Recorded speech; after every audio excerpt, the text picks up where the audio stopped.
Bonsoir tout le monde, bonsoir tout le monde, merci d'être là pour ce nouveau café littéraire de l'impondérable. Alors c'est le 264e café que nous organisons. Aujourd'hui j'ai l'honneur et le grand plaisir de recevoir un écrivain qui nous vient de Belgique, Jean Calembert. Donc, qui est docteur en droit, qui a eu plusieurs expériences professionnelles, qui a écrit plusieurs livres, et dont le dernier est intitulé « Où vas-tu, nuage ?» Alors, c'est un hommage romancé à un peintre qui a vécu à Paris, Jaber, un Tunisien, paix à son âme, il n'est plus de ce monde, que mon ami Brahim Sassi a connu personnellement. Oui. Et donc, Jean Calembert, bienvenue à l'impondérable. Oui, merci. Bonjour à tous. Et tu peux dire ce que tu veux, mais bon, si tu veux que je pose encore des questions, je vais le faire. Alors là, comme je disais à Ghislaine, ton éditrice, ici, c'est sans prétention, nous discutons, nous sommes pratiquement en famille, en toute convivialité, et donc sans tabou. Alors donc, toi-même, Jean Calembert, tu n'as pas connu Jaber, mais tu es, semble-t-il, tombé sous le charme de ce personnage, de ses peintures, n'est-ce pas? Oui, exactement. En fait, je suis une personne qui a eu une carrière professionnelle assez bouleversante ou chaotique. Disons, j'ai fait plusieurs fois le tour du monde.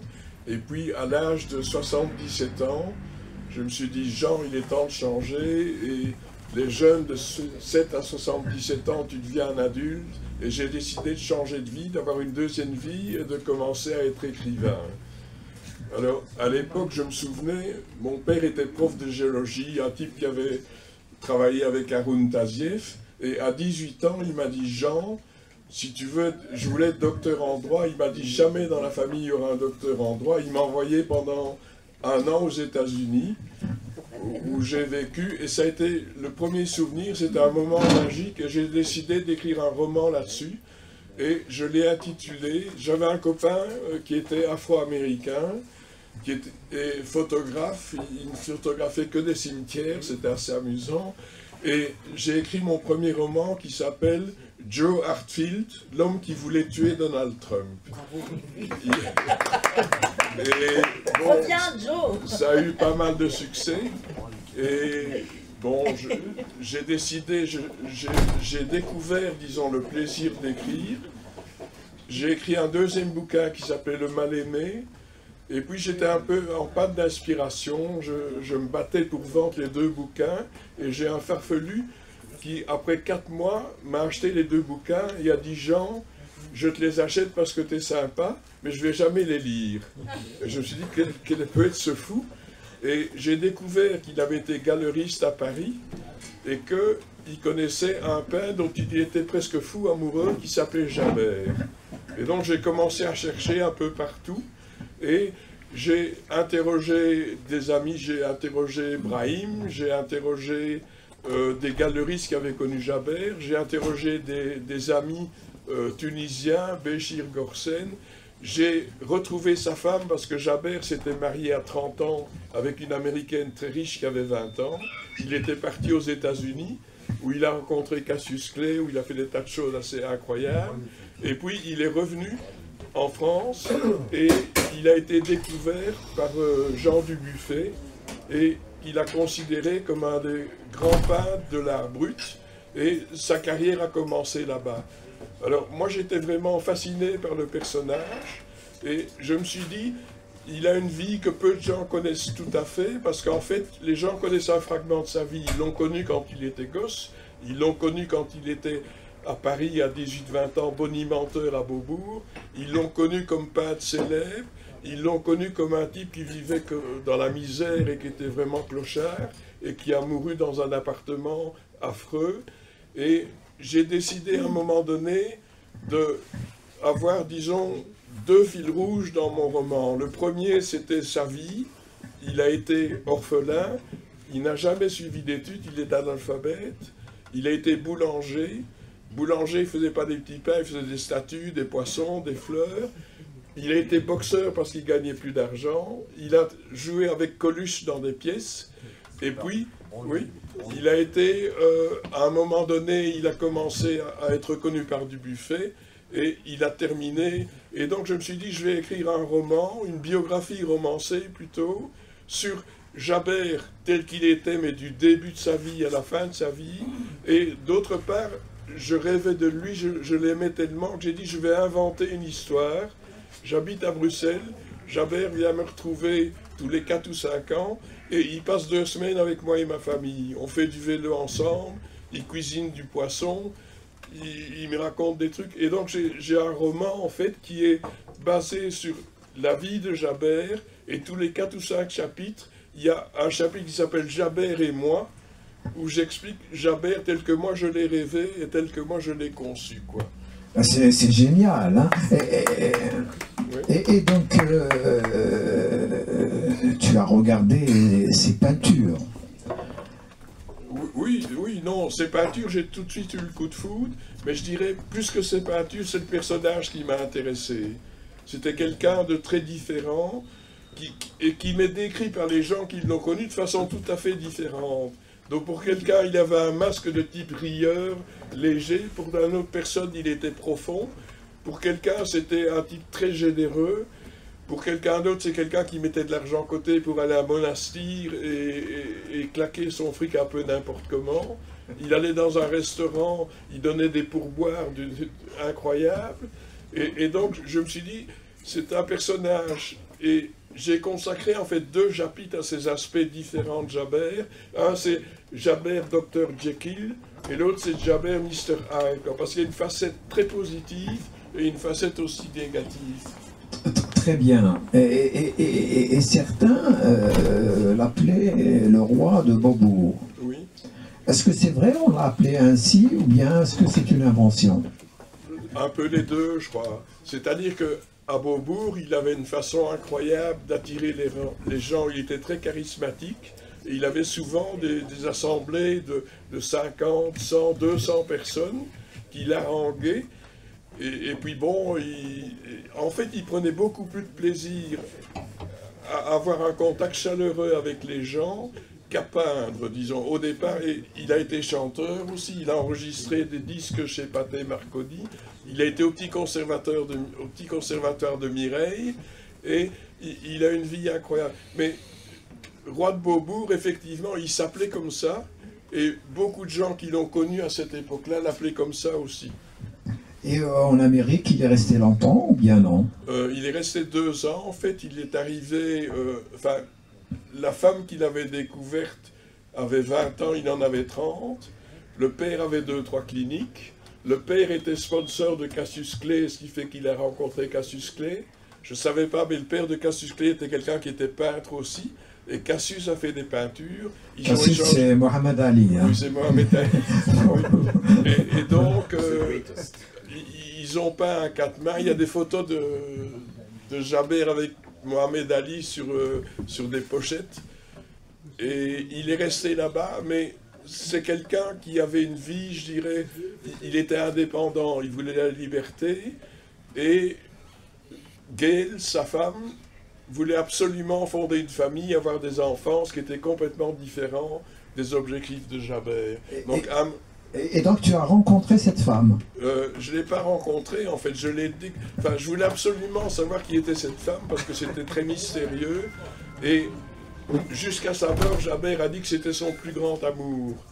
Et je me disais, mais qui était cette Gail? Et en fait, j'ai regardé...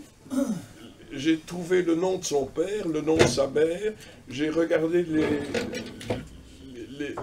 les avis mortuaires, en fait, et j'ai découvert sur l'avis mortuaire de sa mère qu'ils avaient eu 3 enfants, et on parlait de Gail, et Gail avait 3 filles, et qu'une fille avait un cabinet d'hypnose, et j'ai découvert sur Internet le cabinet d'hypnose, j'ai pris rendez-vous avec elle, et finalement, j'ai pu avoir une conversation où je lui ai demandé, mais est-ce que votre mère est vraiment Gail, la femme? Elle m'a dit 100% sûre. Elle m'a donné le numéro de téléphone, j'ai retrouvé Gail, Et donc j'ai échangé avec elle, je parle assez bien l'anglais. Je lui ai posé des questions sur son séjour à Paris, sur pourquoi Jabert elle ne s'entendait pas avec lui, etc. Donc je retrace ça dans le livre, mais j'ai eu des contacts assez privilégiés avec la femme de Jabert. Et puis après 2-3 mois, elle m'a dit c'est des souvenirs assez douloureux, fous-moi la paix, j'ai plus envie d'en parler trop, quoi. Mais donc j'ai eu d'elle un côté, avec un aspect de Jabert qui est resté très mystérieux et très caché. Alors, ton éditrice est à Paris, et toi tu vis à Bruxelles. Alors comment est-ce que ce projet éditorial a abouti? Ghislaine, elle est là. Oui, oui. Donc, il y a une personne qui a très bien connu Jabert qui s'appelle Patrice Bouvier. Et je l'avais interrogé souvent et il avait demandé à lire le manuscrit. Il était extrêmement attiré par le manuscrit. Il dit tu as ressuscité Jabert finalement d'une façon différente, mais il est plus vrai à la limite dans la fiction que dans la réalité que j'ai connue. Et Patrice est un grand ami de Ghislaine, il lui a dit « J'ai découvert un écrivain quand même assez extraordinaire et ça devrait te plaire. » Ghislaine est spécialiste dans des livres sur elle va en parler un peu, sur les éditions d'art. Hein. Et donc, elle a lu le bouquin, elle a trouvé que c'était une approche, le manuscrit plutôt, et donc, moi j'ai été extrêmement flatté que Ghislaine s'intéresse à moi, et qu'elle fasse un super bel objet, quoi. Le livre a des rabats avec des tableaux de Jabert qui viennent de 2 ou 3 musées. Il y a des photos en noir et blanc de Patrice Bouvier et de David Nozek, des bouquinistes qui sont extraordinaires. Et donc on a formé un couple c'est génial. Je vais te donner le micro. Tu vas nous raconter en 2-3 minutes. Ah, qu'est-ce qui se passe? Sinon,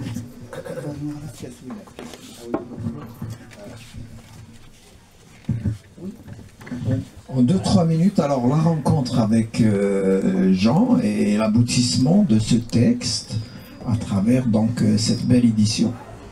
Alors la rencontre, elle a été plutôt tardive par rapport à la conception du livre. Donc on a l'avantage maintenant, c'est qu'on n'est pas obligé de se rencontrer pour travailler ensemble.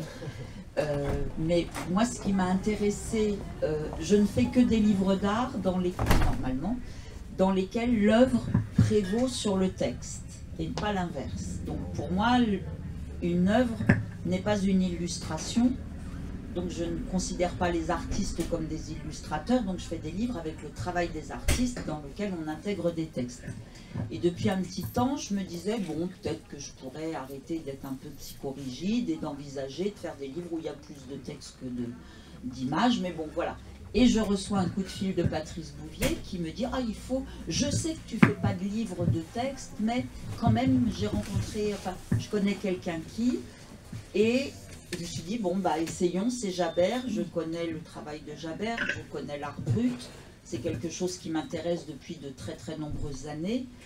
Et il y a déjà eu des livres faits sur Jabert, et j'aimais bien le contre-pied que ça représentait, que d'imaginer une vie rêvée avec Jabert, pour quelqu'un pour qui c'est la seule solution d'en faire un ami, c'est d'inventer une tranche de vie avec lui.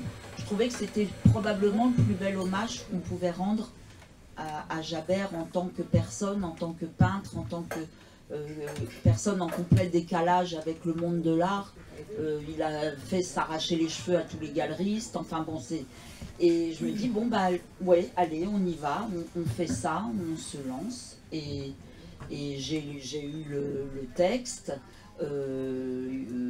J'ai décidé donc de faire une couverture à rabat pour qu'on puisse quand même mettre des reproductions, parce que sinon on perd une partie de la saveur de Jabert si on ne voit pas son travail.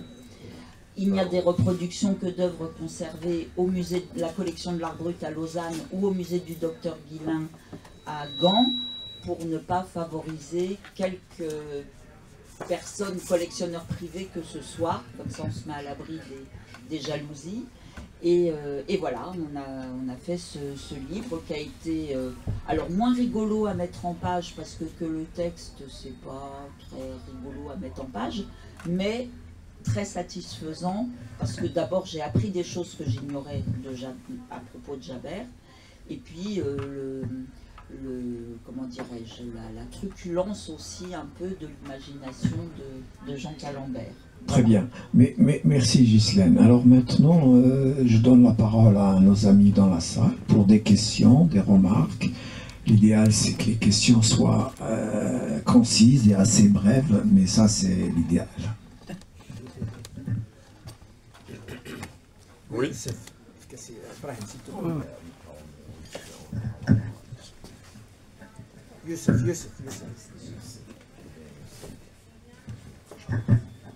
Merci. Bonsoir. Bonsoir. En fait, je suis surpris d'entendre entendre ce nom de Javert, vous avez ça? En fait, phonétiquement, on l'appelait à l'époque Jaber. Donc je le connaissais à Beaubourg.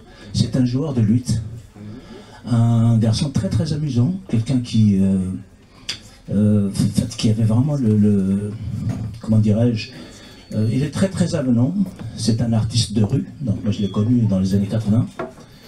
Et c'est un garçon juste extraordinairement humain. Mais vraiment, c'est un artiste de rue, très très modeste, dans une situation très très précaire.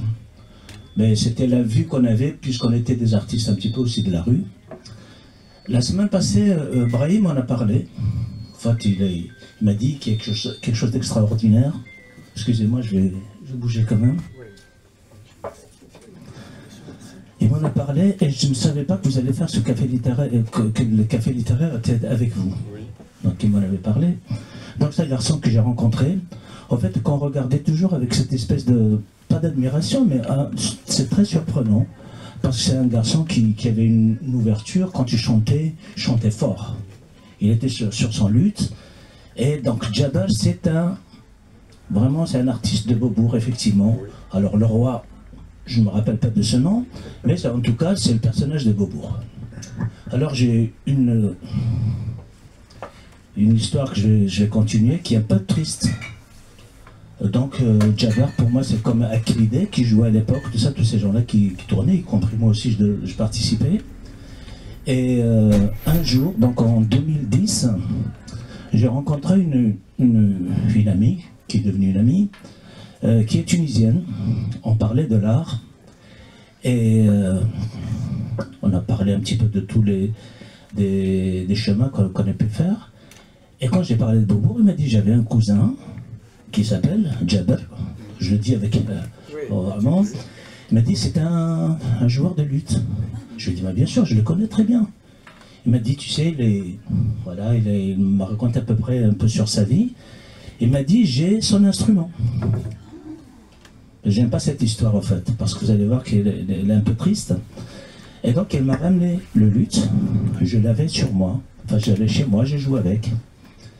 Et je l'ai gardé chez moi, parce que je suis un musicien, j'ai des guitares, piano, tout ça. Et malheureusement, ma fille un jour a voulu relever quelque chose de l'armoire, et comme il était dans sa housse, elle est montée dessus. Donc le luth, comme il avait des petites planchettes comme ça, il s'est complètement défait. Je l'ai donné à mon frère qui m'a dit qu'il va le réparer, mais je pense que... Et cette histoire, quand je regarde aujourd'hui, je le recroise un petit peu par votre œuvre, je trouve ça très émouvant. Mais c'est un artiste vraiment qui avait envie de faire des choses. Malgré sa précarité, je dis bien, parce que c'était des enfants de la rue, en fait. C'est comme si on parlait du vieux Paris, hein. C'est un Gavroche de Paris pour moi, quoi.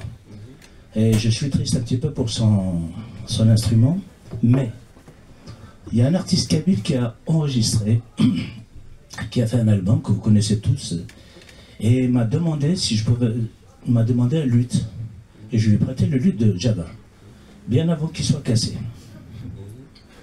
Et donc il l'a fait sur son album, et je peux vous faire écouter le son de ce luth. Vous voulez bien? Oui, volontiers. Oui. Quelle belle idée. Je vais faire écouter juste le début de la chanson, si vous êtes patient. Juste le riff. Moi, juste le point. Il est peut-être réparable. Même, hein. Le Peut-être qu'il est réparable, celui-là. Mais dans les témoignages que j'avais, il paraît qu'il y avait une corde désaccordée. Et il y a eu aussi beaucoup de gens à qui Jabert a dit « J'ai un luth magnifique et je te le donne ». Et en fait, il a fait ça à une dizaine de personnes plus tard, il paraît. Il était un peu filou sur les bords. Non, mais c'était vraiment un truc de famille. Donc oui. Voilà, donc c'était sa petite cousine. Oui. Voilà, mais je sais que le luth en lui-même, je sais que c'était celui-là aussi. Oui. Moi, je pense que j'ai pas assez de... C'est pas grave, c'est pas grave. Attends. Allez, on va voir. Je crois que je l'ai. Excusez-moi, juste une question par contre. Ça vient passer sur YouTube que je regarde. Oui. Coluche, j'adore Coluche. Fondateur d'Extra.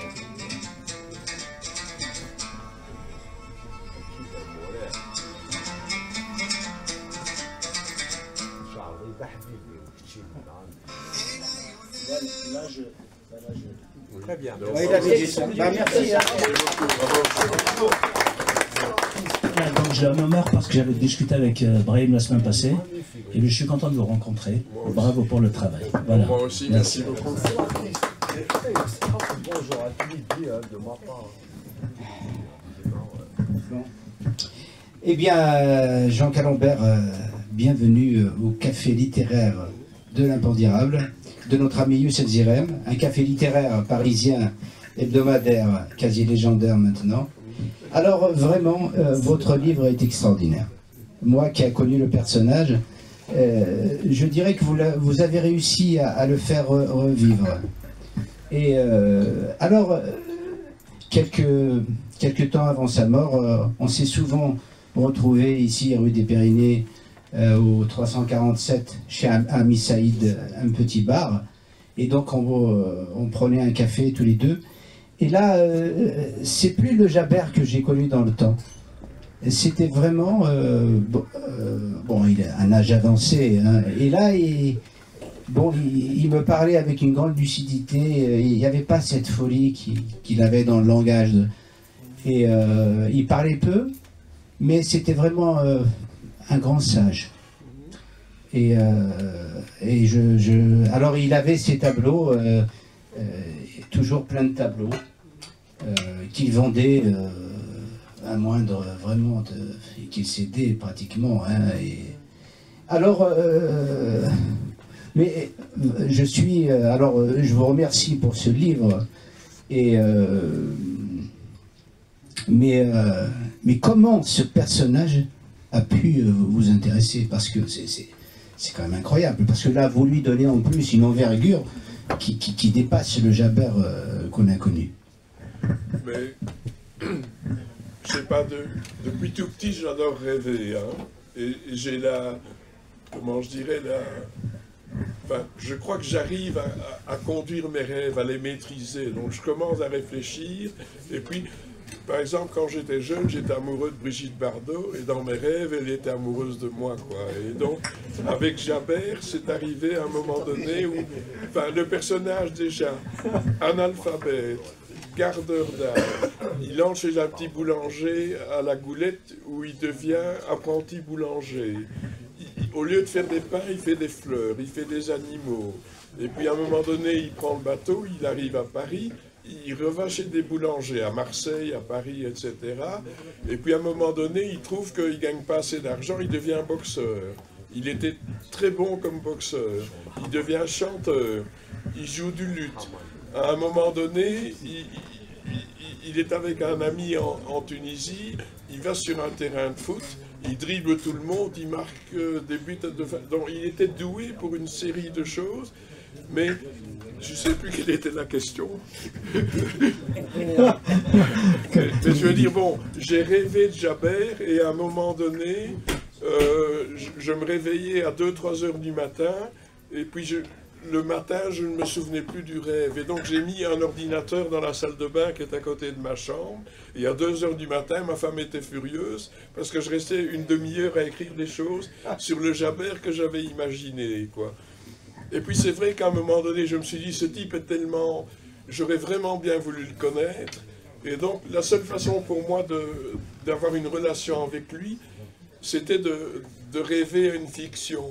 Et donc c'est là que j'ai écrit les chapitres Jabert et moi, où j'ai vu par exemple, j'ai passé pas mal de temps avec la nièce de Jabert qui s'appelle Nadine Boulel, qui habite à Paris. Elle m'a dit, Jean, c'est incroyable, c'est magique, mais le Jabert que tu décris, c'est celui qu'on a connu en famille, quoi. C'est pas le gars qui a un masque et qu'on voyait dans la rue, c'est le vrai Jabert, quoi. Et donc ça, c'est un peu ma recette, quoi. Je suis un type assez... Bon, j'étais dans le business, je suis un homme d'affaires, mais il y a des moments où je dois rêver. Alors je fais du vélo 30 km dans la Drôme et je rêve en sentant les résineux, en sentant la lavande, etc. Donc je suis un peu un caractère un peu bizarre, mais Jabert m'a vraiment touché et je dirais que c'est quelqu'un d'extraordinaire, quoi. Très, très bien. Oui. Moi j'ai une question. Oui. Il a eu une reconnaissance, ce peintre, parce que vous semblez raconter qu'il est aujourd'hui dans des. Vous semblez raconter qu'il est aujourd'hui dans des musées. Non, il est dans le plus grand musée d'art brut à Lausanne. Et il y a 3 reproductions. Il y a une célèbre galerie qui s'appelle Cérès Franco, qui a beaucoup de toiles de Jabert. Non, elle est morte. Oui, qui avait, disons. Elle est morte. Mais c'est quelqu'un qui est connu. Mais ce qui est très difficile, c'est que chez lui, le chef-d'œuvre côtoie le truc qu'on met à la poubelle, quoi. Il faisait des choses de différentes qualités, mais il a produit environ 100 000 tableaux. Hein. D'accord. Mais il lui arrivait d'en faire... où il faisait des sculptures, il avait été invité chez un gars tout près de où Picasso vivait à la Côte d'Azur. Il faisait 25 sculptures en une nuit. Et donc, il faisait à la fois des choses très belles. Et donc, la production de Jabert, il y a vraiment tous les niveaux. Hein. Mais il est chez le musée du docteur Guinain à Gand, qui est un des plus grands. Mais il est vraiment dans le créneau de l'art brut, de l'art singulier. Et il y a quelqu'un qui s'appelle Jean-Paul Favant, qui a le musée des arts forains. Il a une collection de Jabert incroyable, avec des statues qui font à peu près 1 mètre de haut, et qui sont les plus belles. Il y a des statues qui sont vraiment des chefs-d'œuvre qu'il a fait. Et donc, c'est dur parce que il y a des choses qui sont vendues à 25 € sur eBay, et il y a des choses qui valent 2 000, 3 000, 4 000 €, quoi. Donc, il y a un peu tout dans la production de Jabert. Si je peux me permettre, c'est pas qu'une question de production, c'est aussi une question de mode. L'art brut est maintenant un peu, on va dire, en phase stagnante, pardon. Non, c'est pas la peine. Ah oui. En phase stagnante parce que bientôt on va passer à autre chose. L'art comme les arts plastiques comme le reste sont sujets aux modes. Jabert est un vrai auteur d'art brut au sens où dans le monde de l'art on détermine l'art brut, c'est-à-dire quelqu'un qui ne se soucie pas de faire une œuvre. C'est juste quelqu'un qui fait. Voilà. Alors il y en a qui font avec plus ou moins de talent, plus ou moins d'imagination, plus ou moins de fantaisie, et c'est ça qui fait le monde de l'art brut dans lequel Jabert est quand même une exception parce qu'il a d'autres talents, entre autres celui d'amuser le monde, entre autres par exemple celui quand il était en galerie chez Cérès Franco qui avait une galerie rue Quincampoix qui s'appelait L'œil de bœuf, fait une expo de Jabert, met des prix. Quelqu'un s'intéresse, trouve que c'est trop cher, Jabert a décroché l'œuvre pour aller la vendre sur le trottoir directement à l'acheteur en passant par-dessus la tête de Cérès Franco qui évidemment était que très moyennement satisfaite de l'opération. Donc c'est le côté ingérable, le côté rebelle, mais c'est ce qui attend toutes les personnes qui veulent faire du commerce avec des auteurs d'art brut qui se foutent comme de leur première culotte de quelque idée de valeur que ce soit. Et Jabert, c'était ça. Il pouvait donner, reprendre, faire, donner tout. Et c'est quand il est rentré dans le marché de l'art, qui est un aspect différent du monde de l'art, que ça a commencé, je pense, à coincer. Et après son décès, alors là, les loups se sont déchaînés, si je peux me permettre, je cite personne, mais évidemment, le moindre possesseur d'une œuvre de Jabert commençait à arriver, à voir la folie des grandeurs et la spéculation est arrivée. Alors la rareté, on ne peut pas dire, parce qu'il a tellement produit que ça ne manque pas d'exemplaires. Mais voilà, c'est le problème de cette partie de l'art qui concerne des gens tout simples et tout vrais, et pour qui l'art n'est pas supposé avoir une valeur, en fait. Donc c'est en ça que c'est attachant. Merci. Voilà. Vas-y, Hakim. Oui, bonsoir. Donc juste une petite question. Il est décédé quand, ce personnage? 2022, je crois, octobre 2022. Oui, et enfin, c'est assez mystérieux, quoi. Oui. Oui. Oui. Donc c'est assez mystérieux. À la fin de sa vie, il était beaucoup plus discret et il passait pas mal de temps dans sa chambre misérable. Et on croit qu'il est mort du Covid, on n'est pas sûr, quoi. Mais il est mort et sa santé se détériorait aussi. Des gens qui l'ont connu jusqu'à la fin, comme les bouquinistes, par exemple, m'ont dit « mais c'est incroyable, il marchait avec une canne, il était vraiment plus aussi alerte qu'avant, il avait une forme de pessimisme qui n'était pas du tout dans sa nature ».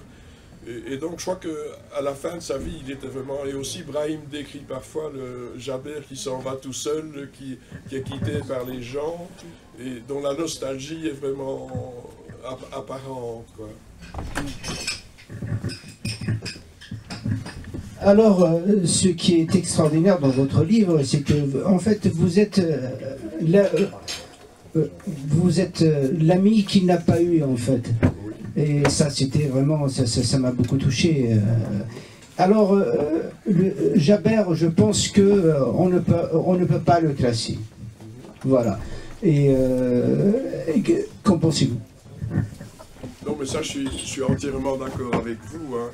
Et je me dis, enfin, ce qui était incroyable, enfin, beaucoup de gens me disent, Jaber avait un masque avec les autres, pas avec moi. Et ils me décrivent un personnage qui est Monsieur X. Et puis un autre qui me dit exactement la même chose, il me décrit un personnage qui est Monsieur Y.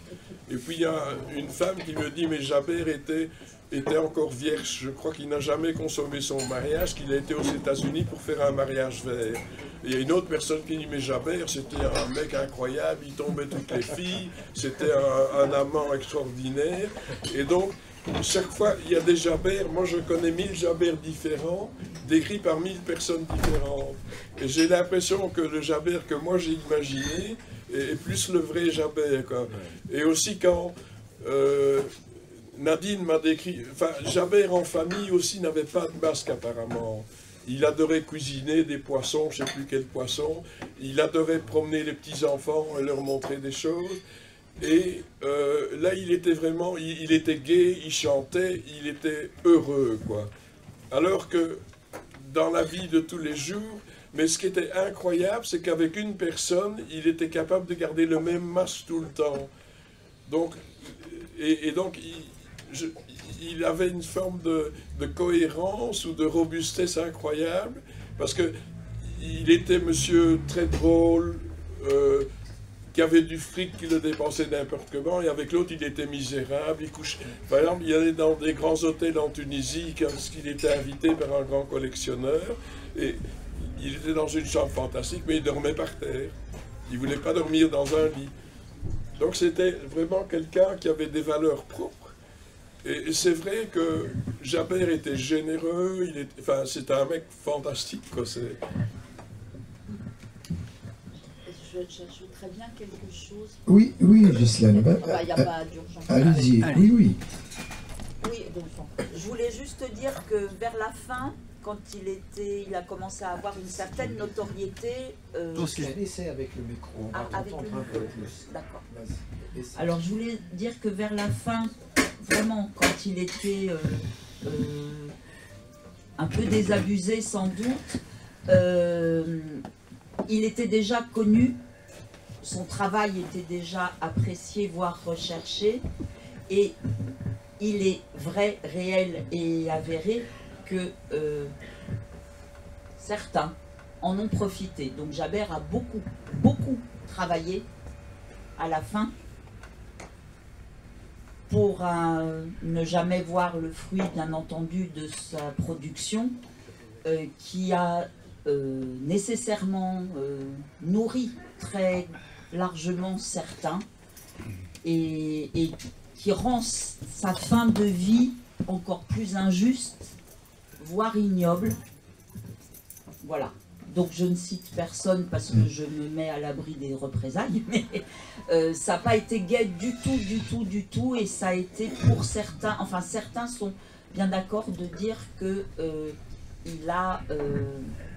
il a été un peu pressurisé et que son talent ne lui a pas valu la reconnaissance du public, mais devrait lui valoir la gratitude de certains.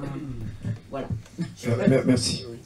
Je voudrais bien ajouter un mot à ce niveau-là, c'est que tout ce que dit Ghislaine est vraiment tout à fait vrai, mais j'ai beaucoup de témoignages où on dit que Jaber n'a jamais été dupe. Et les gens dont il se rendait compte qu'il l'exploitait, d'une façon ou d'une autre, il faisait un coup tordu pour le... Mais il a toujours été conscient que les gens étaient généreux avec lui, honnêtes avec lui, ou que les gens l'exploitaient, disons. Et ça, il quittait la galerie et il disait... Il donnait des... Non, mais il y avait une exposition, il allait dans la rue, il disait aux gens, tiens, je te le donne, ou je te le... Pas à la fin, non. Si. Enfin... Bah bon. Enfin, peut-être pas à la fin, mais à la fin, c'était plus tout à fait Jaber, quoi, non plus. Et est-ce qu'il y a d'autres questions? Oui. Oui. Est-ce qu'il a eu une reconnaissance officielle de, je ne dirais pas du ministère de la Culture, mais de la Tunisie, de son pays de naissance? Mais j'ai eu un contact avec un type qui s'appelle Hamet Limayen, qui est l'avocat qui gère, disons, l'héritage de Jaber, et il m'a dit que au mois de mars prochain, la plus grande galerie d'art de Tunis, sponsorisée par le ministère de la Culture tunisien, allait organiser une grande exposition avec les toiles de Jaber qui sont en Tunisie. Et il semble aussi qu'il y aura quelque chose à l'Institut du monde arabe. Donc, il y a une forme de reconnaissance, mais c'est très dur quand on tient compte de l'inégalité de la qualité de ses œuvres. Donc, il faut que les gens, à un moment donné, arrivent à faire le tri en ce qu'il y a de meilleur chez Jaber et de ce qui n'est pas bon. Mais c'est vrai, je crois qu'il y a un début de reconnaissance. Mais bon, je l'espère, mais je ne suis pas sûr. Mais Jaber aussi, au début, était très copain avec Bourguiba, etc. Et puis, il s'est, comment je dirais, il n'aimait pas retourner dans la Tunisie telle qu'elle est maintenant, quoi. Le régime actuel ne lui plaisait pas beaucoup, et il n'allait presque plus jamais à Monastir, où il se rendait chaque année 2-3 mois avant. Très bien. Alors Jean, avant de passer à la dédicace, est-ce qu'on a oublié quelque chose? Ou bien un mot Enfin, il y a un truc que je voudrais dire, c'est que j'ai... moi j'ai mis un chapitre Jaber et la Tunisie, mais ça pourrait être aussi Jaber et l'Algérie ou tous les pays du Moyen-Orient. Et ce que je dis, c'est que Jaber aimait les gens, il avait une relation avec les gens de son pays qui était extraordinairement positive, où il disait, ces gens ne tirent pas profit de moi, quoi. Ils me donnent, je leur donne, on échange, mais il avait une vision de beaucoup de gens en France comme étant des profiteurs. Et il avait une relation aussi où il se confiait à ses amis tunisiens ou algériens ou kabyles, où il trouvait qu'il y avait une forme de complicité avec ces gens-là. Donc il adorait la culture, il adorait le climat, il adorait la nourriture, et c'est quelque chose qu'il ne retrouvait pas toujours en France. Oui, juste une petite question. Au fait, d'après le parcours que vous citez, je ne dirais pas que j'étais clairvoyant, mais ça ne me surprend pas, parce que ça décrit exactement le personnage. Mais juste une petite question, parce que c'est quand même un artiste. Je voudrais bien savoir s'il y a eu une période dans sa vie dans laquelle il était dans une, je dirais, dans une espèce de stabilité, dans une espèce comme ça de bonheur bien soutenu, dans lequel il était voilà, tout simplement heureux, par exemple, avec sa famille, choses comme ça. Je crois que c'était pas des périodes, en fait, c'était lié à des individus. Il y a des individus avec lesquels il avait un bonheur incroyable, mais ça pouvait arriver n'importe quand. Même quand il était très âgé, il a rencontré des gens avec qui, enfin, sa nièce qui retrouvait la famille. Je crois que Javert était quelqu'un qui réagissait en fonction des gens qu'il avait en face de lui, quoi. Et il pouvait être très heureux à un moment donné où il était dans une poisse incroyable, ou comme bonimenteur, le fait que le public, il avait un charisme. Il y a une anecdote qui est rencontrée par un des gars qui le connaissait très bien, et il était à Beaubourg. Et à un moment donné, il dit « Regarde comment je peux attirer les gens ». Et il prend son chapeau, il le jette là. Et les gens se groupent autour du chapeau. Il prend son écharpe, il la jette là. Et les gens et tous attendent qu'il fasse... Et puis il jette son manteau par terre. Et puis il reprend le chapeau, l'écharpe et il s'en va. Il dit « Je suis capable d'attirer tout le monde » pour démontrer aux gens qu'il avait une forme de pouvoir personnel, quoi. Merci Jean. Place à la dédicace. Merci d'être venu à l'impondérable. Merci Ghislaine aussi. Place à la dédicace et on peut continuer la discussion autour d'un verre. Merci à tout le monde. Oui, vas-y. Juste une petite chose, le livre est à 25 €, ce soir il sera à 20 €. Voilà. Merci. Merci. Félicitations.